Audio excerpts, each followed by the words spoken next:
3절. 룻이 가서 베는 자를 따라 밭에서 이삭을 줍는데 우연히 엘리멜렉의 친족 보아스에게 속한 밭에 이르렀더라. 12절. 여호와께서 내가 행한 일에 보답하시기를 원하며 이스라엘의 하나님 여호와께서 그의 날개 아래에 보호를 받으러 온 내게 온전한 상 주시기를 원하노라 하는지라. 네, 계속해서 룻기 2장 말씀 우리 함께 살펴보겠습니다. 흉년으로 인해서 이 기업을 떠났던 엘리멜렉과 나오미는 하나님을 떠나서 자신들이 원하는 삶을 살아갈 수 있을 거라고 기대를 했을 것입니다. 하지만 그들에게 주어진 결과는 엘리멜렉의 죽음과 텅 비어버린 나오미였습니다. 나오미는 이방 땅에서 얻은 며느리 롯과 함께 베들레헴으로 돌아오게 됩니다. 이 모압 여인 룻이 시어머니 나오미와 함께 이스라엘로 들어와 사는 것은 쉬운 일은 아니었습니다. 이 당시 이스라엘의 민족적인 특성은 이 다른 민족들에 대해서 굉장히 배타적인 입장을 가지고 있었습니다. 그들은 스스로 하나님의 선택을 받은 민족이라는 그런 생각을 가지고 있었고요. 또 자신들만이 하나님께 땅을 받아 살아가고 있다라는 것을 알고 하나님께서 주신 이 기업을 지키기 위해서 이 다른 민족들에 대해서 굉장히 배타적으로 살아가고 있었습니다. 그것이 바로 하나님의 명령이었기 때문입니다. 그들의 배타성이 나타나는 것은요, 굉장히 자연스러운 일이었습니다.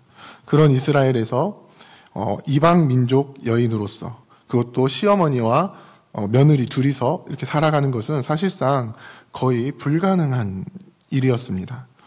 하지만 하나님의 관심은 이때 당시에도 과부와 고아들과 같이 스스로 부양할 수 없는 이 형편의 사람들에게 향해 있었습니다. 그들은 모세를 통해 주어진 율법을 따라서 추수할 때에 떨어진 이삭을 줍지 않았습니다.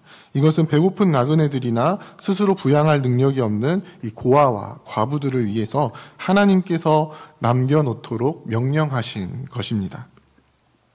롯은 이러한 하나님의 말씀에 의지하여서 시어머니인 나오미를 부양하기 위해 이제 아침부터 추수가 한창인 밭을 찾아가게 됩니다.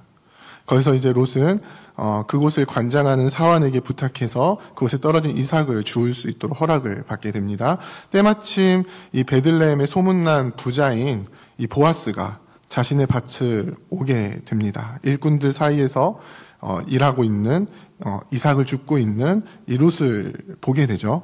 사환들을 통해서 이 룻이 누구인지 그의 시어머니인 그 나오미와의 그 사정이 어떠한지를 듣게 되고 이 룻을 불러다가 앞으로는 다른 밭으로 가지 말고 항상 자기 밭으로 와서 이삭을 주라고 이야기를 합니다.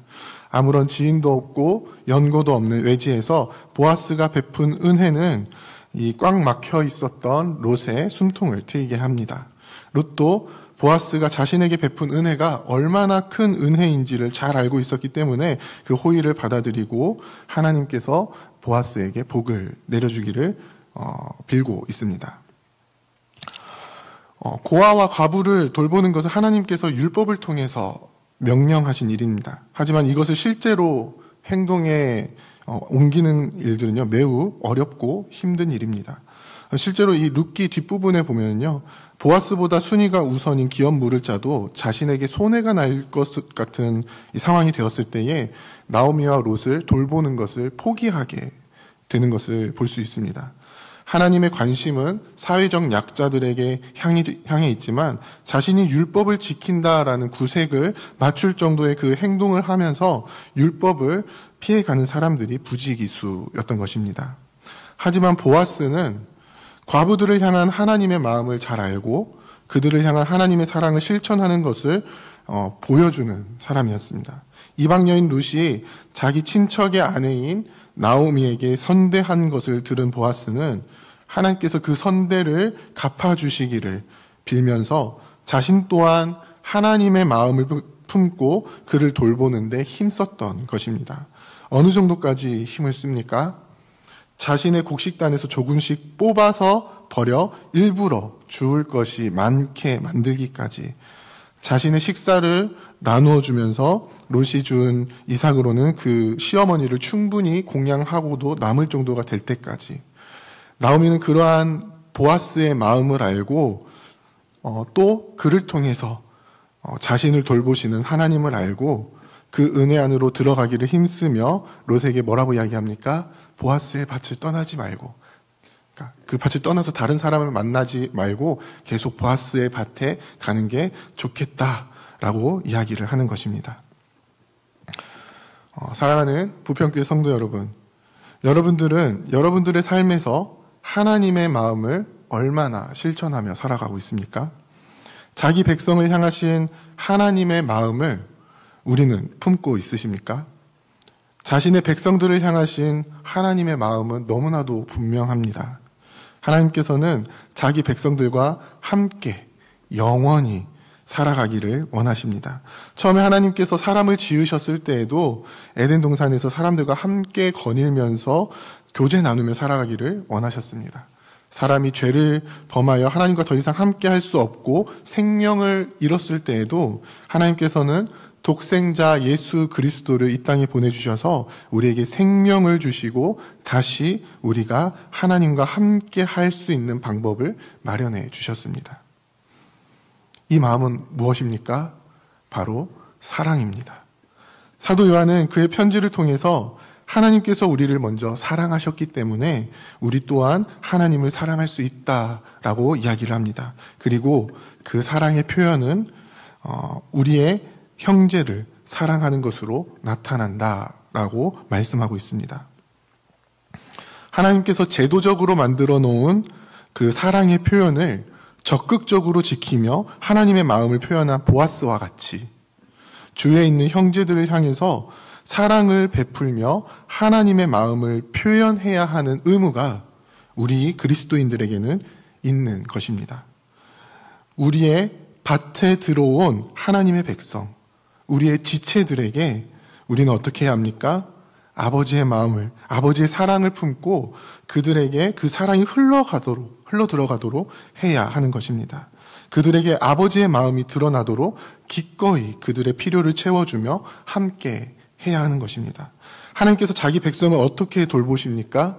우리의 밭으로 들어온 그 지체들에게 우리가 실천하는 사랑을 통해서 하나님은 자기 백성을 돌보시는 것입니다. 여러분들의 삶을 통해서 하나님의 이 마음이 표현되기를 원합니다.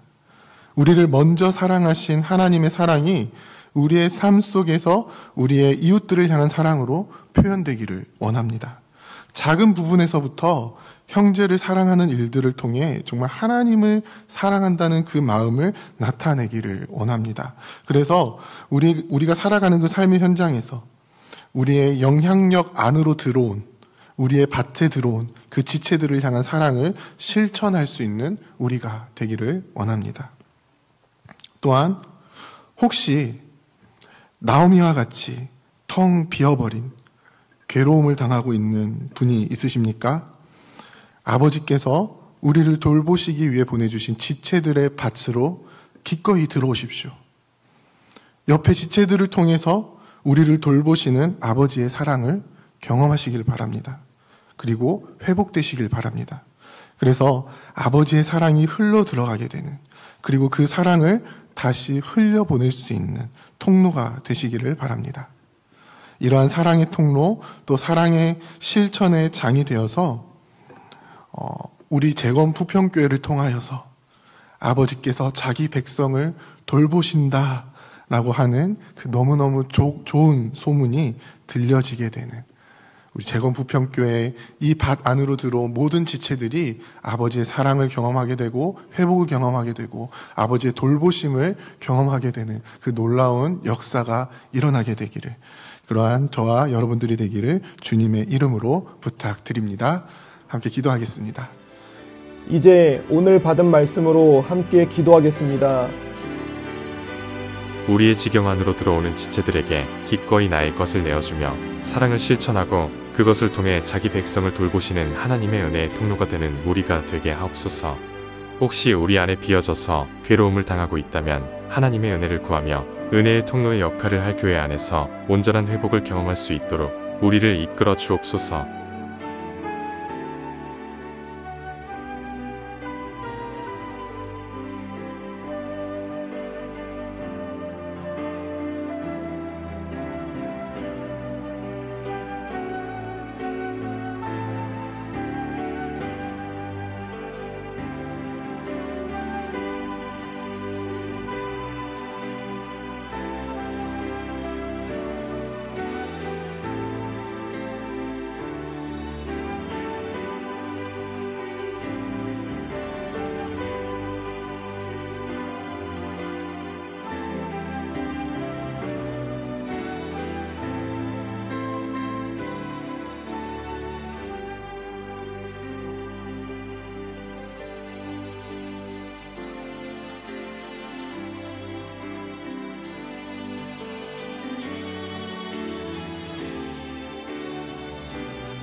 이제 개인의 기도 제목을 가지고 하나님 앞에 기도하시기 바랍니다.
수고하셨습니다.